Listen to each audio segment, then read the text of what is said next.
Hi friends, ನೀವೇನಾದರೂ coffee lover ಆಗಿದ್ರೆ ಈ ವಿಡಿಯೋನ ಖಂಡಿತ ಕೊನೆ ತನಕ ನೋಡಿ. ನಮ್ಮ ಹತ್ರ ಫ್ರೆಶ್ ಆಗಿ ರೋಸ್ಟ್ ಮಾಡಿರ್ತಕ್ಕಂಥ ಕಾಫಿ ಬೀಜ ಖಾಲಿ ಆಗಿತ್ತು. ಹಾಗಾಗಿ ಕಾಫಿ ಬೀಜನ ಕೊಂಡ್ಕೊಂಡು ಬರೋಣ ಅಂತ ಕಾಫಿ ಕ್ಯೂರಿಂಗಿಗೆ ಹೋಗಿದ್ದು.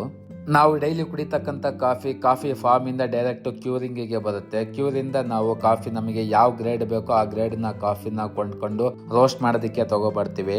ನೀವಿಲ್ಲಿ ನೋಡ್ತಿರ್ಬೋದು, ಇದು top quality triple arabica beans coffee ಬೀಜನ ರೋಸ್ಟ್ಗೆ ಹಾಕಿ ಅವಾಗ ಈ ಥರ ಚೆಕ್ ಮಾಡ್ತಿರ್ಬೇಕು, ಕಾಫಿ ಬೀಜ ರೋಸ್ಟ್ ಆಗಿದೆಯಾ ಇಲ್ವಂತ. ಇಲ್ಲ ಅಂದರೆ ಸೀದೋಗ್ಬಿಡುತ್ತೆ.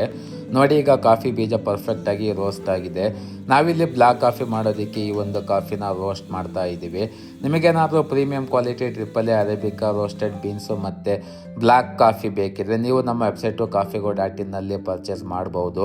ನಾವು ಯಾವಾಗಲೂ ಟಾಪ್ ಕ್ವಾಲಿಟಿ ಟ್ರಿಪಲ್ ಅರೇಬಿಕಾ ಬೀನ್ಸನ್ನೇ ತಂದು ರೋಸ್ಟ್ ಮಾಡೋ ಅಂಥದ್ದು. ಇದೇ ಕಾಫಿ ಬೀಜನ ನಾವು ಬ್ಲ್ಯಾಕ್ ಕಾಫಿಗೆ ಬಳಸ್ತಕ್ಕಂಥದ್ದು. ಮತ್ತು ನಮ್ಮ ವೆಬ್ಸೈಟಲ್ಲಿ ಯಾರಾದರೂ ಕಾಫಿ ಬೀನ್ಸ್ನ ಆರ್ಡ್ರ್ ಮಾಡಿದರೆ ಕೂಡ ನಾವು ಕಳಿಸೋ ಅಂಥದ್ದು. ಸೊ ನಿಮಗೂ ಈ ಒಂದು ಪ್ರೀಮಿಯಂ ಕಾಫಿ ಬೀನ್ಸು ಮತ್ತು ಕಾಫಿ ಪೌಡರ್ ಬೇಕಿದ್ರೆ ನಮ್ಮ ವೆಬ್ಸೈಟು coffeego.in ಆನ್ಲೈನಲ್ಲಿ ಆರ್ಡ್ರ್ ಮಾಡ್ಬೋದು. ನಾವು ಪ್ರೊಫೆಷ್ನಲ್ ಕೊರಿಯರ್ ಮತ್ತು ಇಂಡಿಯಾ ಪೋಸ್ಟ್ ಮೂಲಕ ನಿಮಗೆ ನಿಮ್ಮ ಅಡ್ರೆಸ್ ಎಲ್ಲೇ ಇದ್ದರೂ ಕೂಡ ಕಳಿಸ್ಕೊಡ್ತೇವೆ. ಸೊ ಈಗಲೇ ಹೋಗಿ ಒಂದು ಒಳ್ಳೆ ಕಾಫಿನ ಆರ್ಡ್ರ್ ಮಾಡಿ. ಬಾಯ್.